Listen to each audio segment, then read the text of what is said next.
नमस्कार दोस्तों, मैं सुमित मिश्रा स्वागत करता हूं एक बार फिर से आप सभी का एनजेटी एजुकेशन में।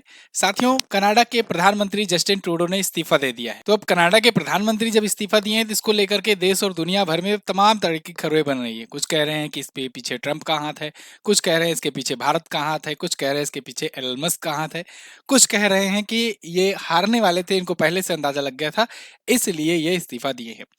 क्या है इसके पीछे कारण, इसको आज की वीडियो में डिटेल से समझेंगे। साथ ही साथ में भारत से कनाडा का रिलेशन क्या रहा था, बीच में क्या कुछ हुआ, उठापटक हुई, उसको समझेंगे। और साथ ही साथ ये भी जानेंगे अब अगला प्रधानमंत्री का दावेदार कौन है, कौन बन सकता है कनाडा का अगला प्रधानमंत्री। और अक्टूबर में होने वाले हैं चुनाव, लेकिन चुनाव से पहले अभी इन्होंने इस्तीफा दे दिया है, इस्तीफा की घोषणा कर दी है। तो अब ऐसे में क्या कयास लगाए जा सकते हैं, इसको हम लोग देखेंगे। जस्टिन ट्रूडो ने कहा है कि मैंने लिबरल पार्टी के अध्यक्ष से, इसके नेता के पद से भी इन्होंने इस्तीफा दे दिया है इस पार्टी के, और साथ ही साथ में प्रधानमंत्री के पद से भी इस्तीफा दे दिया है। इन्होंने कहा कि लिबरल पार्टी के अध्यक्ष से नए नेता का चुनाव शुरू करने के लिए कहा है।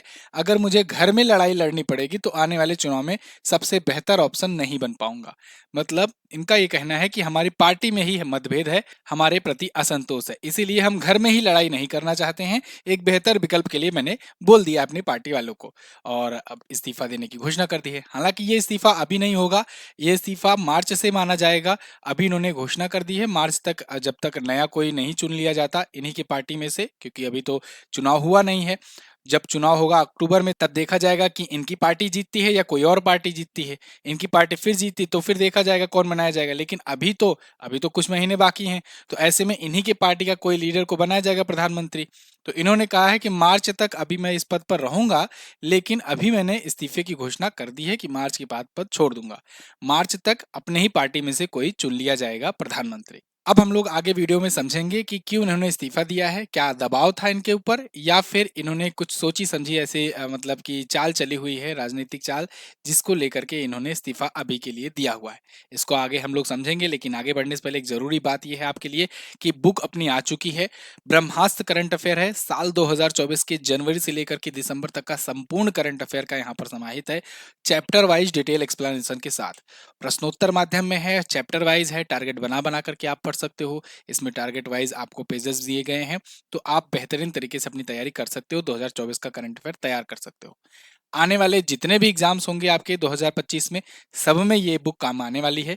ये ऑफलाइन बुक है, आप ऑर्डर करके अपने घर तक मंगा सकते हो। अमेजन, फ्लिपकार्ट वगैरह सब जगह ये अवेलेबल है, आप इसे ऑर्डर कर सकते हो। जिन लोग के घर तक अमेजन, फ्लिपकार्ट की पहुंच नहीं है, उन तक कुरियर भी कराया जाएगा। तो आप एमजेटी के व्हाट्सएप पर भी मैसेज करके, हमारे व्हाट्सएप पर मैसेज करके अपना पूरा शिपिंग डिटेल्स वगैरह भेज दीजिएगा, वहां पर पेमेंट कर दीजिएगा, तो आप तक कुरियर करा दिया जाएगा, अगर आपके यहाँ अमेजन, फ्लिपकार्ट की सर्विसेज नहीं है तो। ठीक है, जो रिमोट एरिया में रह रहे हैं उनके लिए मैं बात कर रहा हूँ। चलिए बात करते हैं जस्टिन ट्रूडो की। तो जस्टिन ट्रूडो, आप जानते हो, ये बहुत ज्यादा प्रो खालिस्तानी थे। कारण ये था कि जगमीत सिंह नाम के एक लीडर, जो कि खालिस्तान मूवमेंट को वहां पर चलाते हैं, उनकी पार्टी का इनको सपोर्ट था।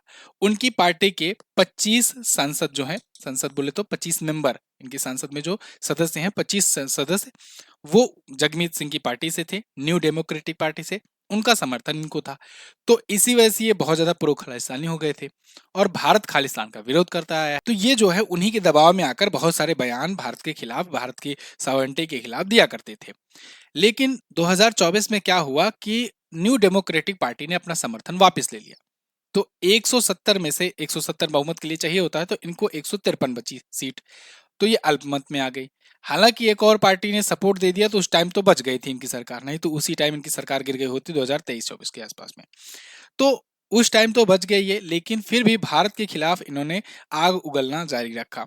भारत के खिलाफ ये आरोप लगाते रहे लगातार, और ये आरोप लगाने के पीछे कारण भी इनका था प्रदीप सिंह निज्जर, उस वाले केस पर भी अभी आएंगे। लेकिन अभी ताजा घटनाएं क्या हुई हैं, ताजा घटनाएं जो हुई हैं उसको ज्यादा इंपैक्ट माना जा रहा है। ताजा घटनाएं हैं एलन मस्क और डोनाल्ड ट्रंप की। आप सबको पता है कि रिपब्लिकन पार्टी के डोनाल्ड ट्रंप ये अमेरिका के 47वें प्रेसिडेंट बनने जा रहे हैं। आने वाली 20 जनवरी को ये लेंगे शपथ, और उसके बाद से प्रेसिडेंट बन जाएंगे। लेकिन प्रेसिडेंट बनने से पहले ही इन्होंने अपना खौफ जो है ये दुनिया भर में फैलाना शुरू कर दिया है, खास करके उन लोगों के प्रति जो लोग अभी तक इनके ना रहने से खुशी मना रहे थे, वो अब ये आने की वजह से दुख मना रहे हैं। जैसे कनाडा हो गया, जैसे बांग्लादेश हो गया, जैसे पनामा हो गया, जैसे ब्रिटेन वगैरह हो गया। तो ये पहले ही सबको चेतावनी दे दे रहे हैं कि भाई आप लोग संभल संभल जाओ। इन्होंने ये तक बोल दिया था कि कनाडा को हम अपना 51वां राज्य बना लेंगे।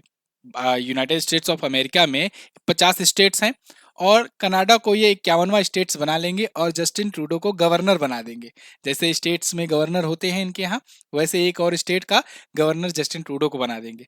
अब मतलब एक मजाक टाइप का ही इन्होंने किया था, लेकिन वो इतना सीरियसली लोगों ने ले लिया कि कनाडा के पीएम की बुराइयां लोग निकालना शुरू कर दिए कि कनाडा के पीएम जो है इस काबिल नहीं है।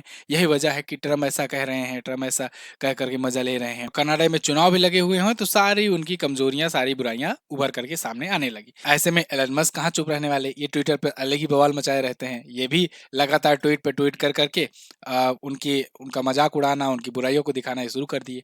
तो ये सब ये माना जाने लगा कि भाई देखो, ट्रम्प से और पीएम मोदी की अच्छी दोस्ती है और राइट विंग के हैं ये दोनों लोग। मतलब अभी तक अमेरिका में लेफ्ट विंग की गवर्नमेंट थी एक प्रकार से, आप समझो। जो बाइडन जो थे वो लेफ्ट पार्टी को ज्यादा सपोर्ट किया करते थे।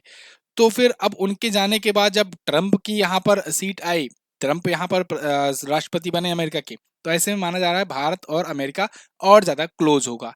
भारत अमेरिका क्लोज होगा तो ऑब्वियस सी बात है, भारत कनाडा के जो रिलेशन जो बिगड़े थे जस्टिन ट्रूडो की वजह से, उसमें भी सुधार करने का प्रयास किया जाएगा।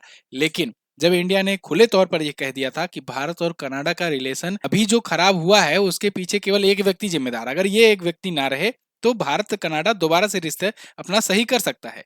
तो अभी जो भी चीजें तात्कालिक घटनाएं हुई हैं भारत और कनाडा के बीच में, ये सब सिर्फ एक व्यक्ति जस्टिन ट्रूडो की वजह से हुआ है। तो अब इसीलिए कुछ लोगों का ये कहना है कि ये सब मिल करके एक प्रकार से जस्टिन ट्रूडो को हटवा दिए।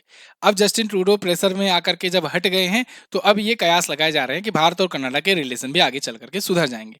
सुधरना जरूरी भी है क्योंकि भारत के लाखों स्टूडेंट वहां पर पढ़ते हैं और हजारों लोग जो हैं वो बिजनेस करते हैं। और ऐसे में जब भारत और कनाडा के रिलेशन गड़बड़ हुए थे बीच में, वीजा को लेकर के और भी बहुत सारी चीजों को लेकर के दिक्कतों का सामना करना पड़ रहा था।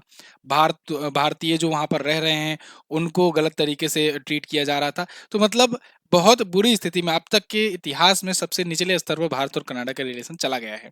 लेकिन जब अब जस्टिन ट्रूडो नहीं रहेंगे तो हो सकता है कि सुधार आए। लेकिन हाँ, अभी ऐसा भी नहीं है कि तुरंत ही सुधरने लग जाएगा। अभी अक्टूबर तक रुकना होगा क्योंकि अक्टूबर तक तो अल्टीमेटली इन्हीं की पार्टी का रहेगा कोई ना कोई लीडर। तो इन्हीं की पार्टी का है, लिबरल पार्टी का है रहेगा वो भी, तो वो भी ऐसे ही रुख अपनाएगा अपना भारत के प्रति, या हो सकता है थोड़ा सा सॉफ्ट हो जाए। लेकिन अगर अक्टूबर में ये हार जाते हैं चुनाव, लिबरल पार्टी हार जाती है, जस्टिन ट्रूडो की पार्टी हार जाती है, तब फिर अगर दूसरी पार्टी आती है तो वो भारत के सपोर्ट में होगी। क्योंकि आज के टाइम पर ना किसी देश में अगर राजनीति में अगर उठापटक होती है, सत्ता बदलती है ना, तो उसकी विदेश नीतियां भी बदल जा रही हैं। तो मतलब एक पार्टी हो गया है वो किसी एक देश के प्रति दूसरा रुख रख रहा है अगर, तो फिर दूसरे पार्टी आएगा तो वो जस्ट अपोजिट रुख रख रही है। अक्सर ऐसा देखने को मिल रहा है आज के टाइम पर। तो ऐसे में ये कयास लगाए जा रहे हैं कि हो सकता है जब अक्टूबर में इनकी सत्ता गिरे जस्टिन ट्रूडो की, तब भारत के रिलेशन सुधरे। अब यहाँ पर हम लोग बात करेंगे उन 4 बड़े मुद्दों की जिस वजह से इनको इस्तीफा देना पड़ा। वो 4 बड़े कारण क्या रहे? तो पहला कि 2025 के चुनाव में हार का अंदेशा। अक्टूबर में चुनाव होना है, मैंने बताया आपको। तो इनको पहले से ही लग रहा है भैया जनता पब्लिक परेशान है और काफी जगहों पर ये काफी समिट में बेइज्जती करवाए हुए हैं कनाडा की जस्टिन ट्रूडो। तो इस वजह से जनता का आक्रोश इनके प्रति देखने को मिल सकता है। ये एक कारण बड़ा हो सकता है। दूसरा, कनाडाई संसद में भी कमजोर है। मैंने आपको बताया कि वहां पर देखो 2 सदन है, 338 सीटें हैं। उस 338 सीटें में 170 सीटें चाहिए होती है बहुमत के लिए। इनकी पार्टी की 153 सीटें हैं वहां पर। 25 से लेकर के इन्होंने न्यू डेमोक्रेटिक पार्टी से इन्होंने गठबंधन किया हुआ था, जगमीत सिंह की पार्टी से। लेकिन वो जगमीत सिंह की पार्टी का समर्थन वापस ले लिया गया और इस वजह से ये अल्पमत में आ गए थे। फिर हालांकि फिर इन्होंने एक छोटी पार्टी से सपोर्ट मांगा और उसके बाद ये सत्ता में बने रहे, लेकिन अभी भी अल्पमत में है। तो जब पहले से ही संसद में कमजोर हैं तो अगली बार और कमजोर ना हो जाए, इसका भी डर है। तीसरा कारण करप्शन के आरोप। इन पर बहुत सारे करप्शन के भी आरोप लगे हैं कनाडा में। इसके अलावा ये जब 2015 से प्रधानमंत्री हैं, 2015 से 2025 तक रहना था, 9 साल तक ये रहे, 9 साल कुछ महीनों तक रहेंगे प्रधानमंत्री। तो अब ऐसे इसी बीच में इनके कार्यकाल में इन पर बहुत सारे करप्शन के भी आरोप लगे हैं। तो ये भी एक बड़ा कारण है। चौथा सबसे बड़ा कारण है अमेरिका और भारत के साथ बिगड़ते रिश्ते। अमेरिका में खुले तौर पर इनको धमकी मिली है कि भाई 25% टैक्स टैरिफ ये बढ़ा देंगे कनाडा के लिए। कौन? Donald Trump. और साथ ही साथ एक बार मजाक भी ये किए कि हम इसको 51वां राज्य बना सकते हैं और जस्टिन ट्रूडो को गवर्नर बना देंगे। तो हालांकि वो तो मजाक था, लेकिन वो इन्होंने पोस्ट भी कर दिया था अपने ट्रुथ नाम के प्लेटफॉर्म पर, तो इसलिए वो बहुत बड़ा चर्चा का विषय बना था। और ये टैक्स वाली भी बात, टैरिफ वाली भी बात रही, तो इससे लेकर के अमेरिका के और कनाडा के भी रिलेशन गड़बड़ है। तो ये सब मूलभूत कारण माने जा रहे हैं जिसको लेकर के जस्टिन ट्रूडो ने इस्तीफा दिया। अब हम लोग जानेंगे आगे अब आने वाले टाइम पर कौन बन सकता है कनाडा का प्रधानमंत्री। लेकिन उससे पहले थोड़ा सा मैं इंडिया और कनाडा के रिलेशन जो गड़बड़ हुए थे उसके पीछे कारण क्या था उसको मैं ब्रीफली आपको समझा देता हूँ। हालांकि मैंने इस पर आपको एक दो वीडियो में बताया हुआ है पहले, लेकिन फिर से बता देता हूँ। देखो, ये है हरदीप सिंह निज्जर। ये खालिस्तानी मूवमेंट का सपोर्टर रहा था और ये अब है नहीं था, मतलब कि ये मार दिया गया है। ये कनाडा में रह करके खालिस्तानी मूवमेंट को बढ़ावा देता था और भारत ने इसको आतंकी घोषित कर दिया था। कनाडा से इसको प्रत्यार्पण करने की बात कही जा रही थी, लेकिन कनाडा प्रत्यार्पित नहीं कर रहा था। तो फिर क्या हुआ, किसी अज्ञात ने इसको एक बार गुरुद्वारे के सामने गोली मारकर हत्या कर दी। अब इस हत्या के पीछे आरोप कनाडा लगाता रहा है कि भारत के एजेंट्स जो हैं इन्होंने इसकी हत्या की, अज्ञात ने। वो जो अज्ञात हैं वो भारत के रॉ एजेंट हैं, ये कहना था कनाडा का। इसको लेकर के इन्होंने जो कनाडा में भारत के जो राजदूत थे उनको इसका पर्सन ऑफ इंटरेस्ट घोषित कर दिया कि ये भी मिले हुए थे उस कॉन्स्पिरेसी में। और ये न सिर्फ हरदीप सिंह निज्जर बल्कि ऐसे कई खालिस्तानी मूवमेंट को जो सपोर्ट करने वाले हैं, उनके अनुसार जो फ्रीडम ऑफ स्पीच है हमारे यहाँ, जो मतलब अपने यहाँ ये कहते हैं कि हमारे यहाँ आकर के ये अगर आवाज उठा रहे हैं, भारत में खालिस्तान की मांग कर रहे हैं, तो ये फ्रीडम ऑफ स्पीच है इनकी, तो इनको कुछ होना नहीं चाहिए। तो कनाडा का ये कहना था कि रॉ एजेंट्स के जरिए भारत ने कई ऐसी हत्याएं करवाई हुई हैं और इनके जो पर्सन्स हैं, इनके जो वहाँ के नागरिक हैं उनकी, और इसमें पर्सन ऑफ इंटरेस्ट इनको भी घोषित कर दिया था, संजय कुमार वर्मा को इन्होंने।